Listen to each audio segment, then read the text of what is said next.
नमस्कार दोस्तों, मैं अमरनाथ कुमार। बदलाव का समय आ गया है। हम लोगों ने बहुत बड़ी गलती करी थी। हमें धोखा दिया गया, लुभावने वादे किए गए। 15-15 लाख अकाउंट में आ जाएगा, आएगा नहीं आएगा। उन्होंने ऐसा कहा गया कि इतना लाख करोड़ का काला धन है। एक आंदोलन करके, अंधा आंदोलन के नाम पर झूठ फरेब फैला के हम लोगों को गुमराह किया गया और सत्ता पे कब्जा कर लिया गया। युवाओं ने बढ़ चढ़ के हिस्सा लिया था, किसी को रोजगार नहीं दिया। जो ग्रेजुएट लोग हैं वो पकौड़ा तलेंगे। जो पढ़े लिखे लोग हैं वो रोड पे नौकरी की भीख मांग रहे हैं और अनपढ़ राज कर रहे हैं। जिन्हें जेल में होना चाहिए था वो सरकार में है। कई नेता जो जेल में होना चाहिए था सरकार में है। भाषा जो है, उनकी भाषा शैली आप देखेंगे तो समझ में आएंगे कि ये न योगी है न नेता है। कल अरविंद केजरीवाल के साथ तू मैं हो गई योगी की। और ये देखिए, अरविंद केजरीवाल ने तो प्रधानमंत्री के बारे में कुछ लिखा था, उसमें उतना बुराई नहीं थी क्योंकि प्रधानमंत्री भी पार्लियामेंट में बहुत झूठ बोले कल। और माननीय अध्यक्ष जी, उस समय दिल्ली में ऐसी सरकार थी, दिल्ली में ऐसी सरकार थी जो है, उस सरकार ने तो जीप पर माइक बांध करके दिल्ली की झुग्गी झोपड़ी में गाड़ी घुमा करके लोगों को कहा संकट बड़ा है, भागो, गांव जाओ, घर जाओ। और दिल्ली से जाने के लिए बसें दी, आधे रास्ते छोड़ दिया और श्रमिकों को लिए अनेक मुसीबतें पैदा की। और उसका कारण हुआ कि यूपी में, उत्तराखंड में, पंजाब में जिस कोरोना की इतनी गति नहीं थी, इतनी तीव्रता नहीं थी, इस पाप के कारण कोरोना ने वहां भी अपनी लपेट में ले लिया। तो उस झूठ के खिलाफ केजरीवाल ने कुछ लिखा, वो देखिए उन्होंने क्या लिखा, ये पढ़ लीजिए। और इस पे योगी ने केजरीवाल को बोला कि सुनो केजरीवाल। इस तरह से भाषा का मतलब उनको मिर्ची लग गई, सुनो केजरीवाल।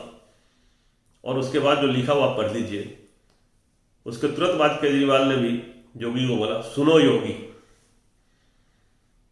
और ये वाला ट्वीट किया।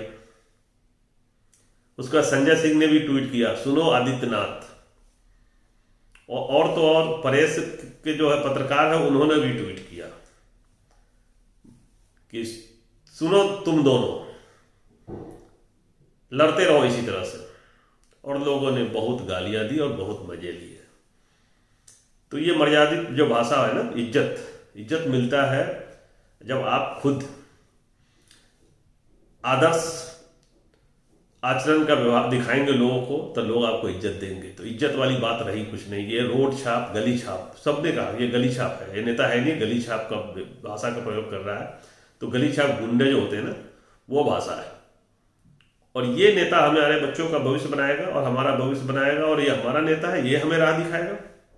ऐसी भाषा का प्रयोग करने वाले योगी तो गुंडा है, सबको पता है कि ये किसी काम का नहीं है, ढोंगी है। लेकिन Kejriwal IIT, income tax officer, इन्होंने भी संयम से काम लेना था। इन्होंने दूसरे तरीके से कहना था। ये सुनो योगी ना कह के कह सकते थे कि योगी जी आपके मुंह से ये भाषा अच्छा नहीं लग रहा है, आप जो ये गुंडों वाली भाषा बोल रहे हैं वो ठीक नहीं है, ये भी बोल सकते थे। लेकिन सुनो योगी, ये ठीक नहीं लगा, कह सकते थे ये गुंडों मवाली वाला भाषा मत बोलिए आप, ये आपके मुंह से अच्छा नहीं लग रहा है। लेकिन केजरीवाल जी ने भी अपना वही आचरण दिया। और दोनों का स्कूल सेम ही है, दोनों RSS वाले हैं। तो RSS के लोगों की यही होती है, इसी तरह का व्यवहार होता है। संस्कार नहीं मिला उनको शिक्षा यही मिला है, गाली गलौज करो, दूसरे को धमका के रखो और आगे बढ़ो। कल प्रधानमंत्री जी पार्लियामेंट में इतना झूठ बोला। जो पहला बार लॉकडाउन लगाया था और मजदूर भूखे मर रहे थे और सब घबराए हुए थे, और कोई नहीं चाहता था कि हम मुंबई में मरे और दिल्ली में मरे। सबको लग रहा था कि हम मर जाएंगे, मेरा परिवार, माँ बाप बिहार में है, यूपी में है, बच्चे बिहार यूपी में है, मेरा जहाँ जन्म लिए वहाँ जाना चाहिए। तो लगा कि हम अपने घर में जाके मरेंगे, यहाँ इलाज नहीं हो पाएगा, और दुखी होके वो चले गए, निकल लिए। बर्दाश्त नहीं हुआ उनको कि चलो वहाँ कुछ खाने को मिल जाएगा, अपनी खेती बाड़ी है। तो सरकार ने कुछ किया नहीं था, तो इसलिए लोग वॉकिंग करने लगे। तो उस पर भी ब्लेम लगा दिया कि नहीं, तो दूसरे लोगों ने फैला दिया। मुंबई की सरकार ने नहीं रोका लोगों को, दिल्ली की सरकार ने नहीं रोका, उनको रोक भी नहीं सकते थे। किस तरीके से जा रहे हैं आप लोग? इधर क्यों रुके, क्यों नहीं आप लोग? इधर का व्यवस्था नहीं है कि क्यों नहीं रुक रहे? अभी इधर भी रुक के कुछ ये नहीं ना, खाने पीने का व्यवस्था नहीं है खाने पीने की व्यवस्था। तो अब कहाँ तक चल के जाएंगे, कितना दूर, कहाँ जा रहे हैं आप? अभी जहाँ तलक पैदल जाएंगे वहाँ तलक जाएंगे। और जिधर जाना से कहाँ है आपको? नागपुर। तो as you could see small children.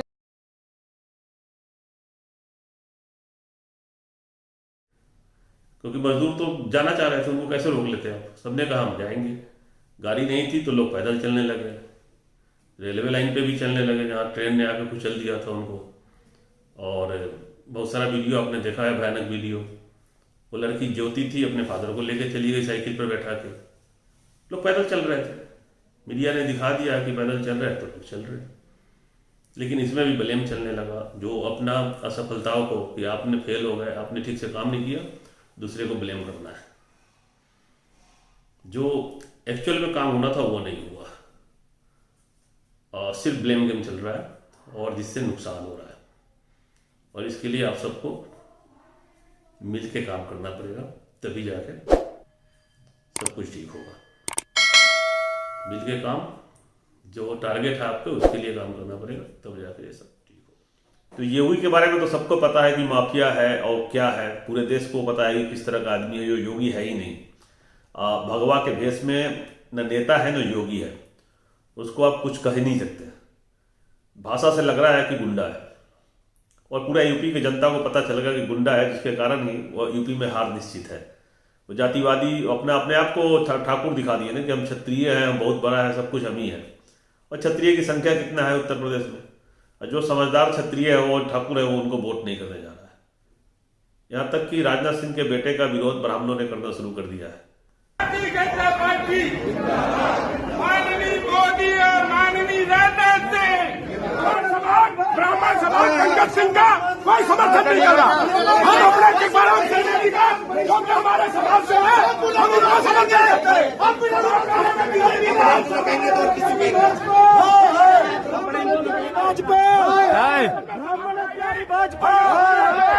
अपना ड्रामा कर रहे हैं, यहाँ ब्राह्मणों की सभा थी,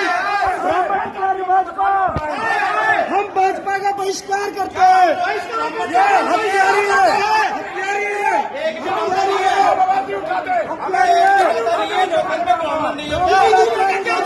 तो आप समझ रहे हैं कि भाजपा से ब्राह्मण भी छिटक रहे हैं, ये योगी के इसी रवैये के कारण, जो गुंडा बवाली वाली जो रवैया है उसके कारण। तो ये हमें देश को बढ़ाएंगे, ये हमारा भविष्य बनाएंगे, ये हमारे बच्चों का भविष्य बनाएंगे। ये सिर्फ अपना देख रहे हैं, किसी तरह से सत्ता में बैठे रहना है, लूटना है, देश को बर्बाद करना है। कोरोना के लिए कांग्रेस को जिम्मेवार ठहरा रहे हो, दिल्ली के मुख्यमंत्री केजरीवाल को ठहरा रहे हो। भाई आपने, प्रधानमंत्री आप थे, आपने लॉकडाउन लगाया, आपने किसी से पूछा नहीं, अचानक आकर लॉकडाउन लगा दिया। और अपनी वाहवाही के लिए आपने ताली थाली घंटी बजाई, जिसमें लोग निकले रोड पे और जुलूस के शक्ल में, जहां लोगों को अलग रहना था, उससे कोरोना नहीं फैला।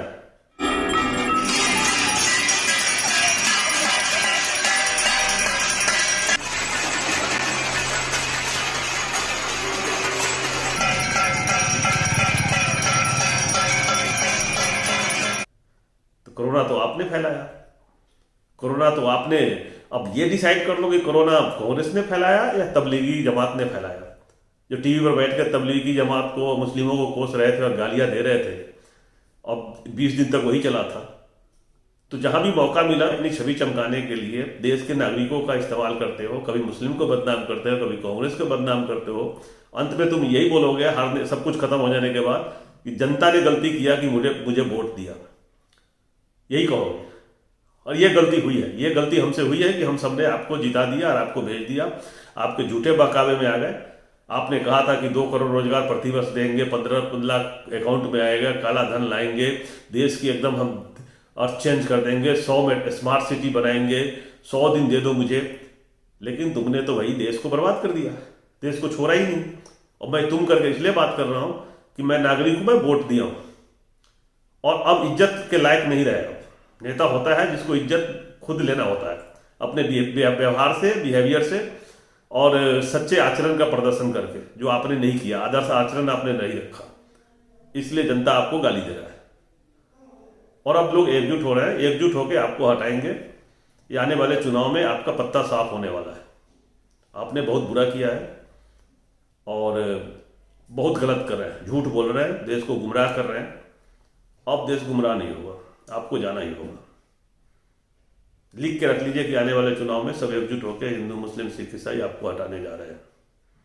और आप सबको भी कह रहा हूँ, रोजगार के नाम पर, विकास के नाम पर, अपने बच्चों के भविष्य के नाम पर वोट देना।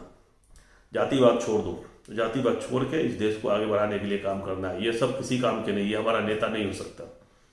आप उससे अच्छा नेता आप हो सकते हैं, क्योंकि आपको पता है कैसे परिवार चलाता है, बच्चों का दुख दर्द क्या होता है।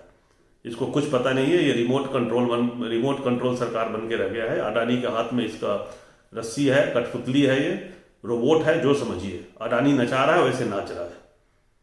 तो ये किसी काम का नहीं है। सरकार बदलना बहुत जरूरी है।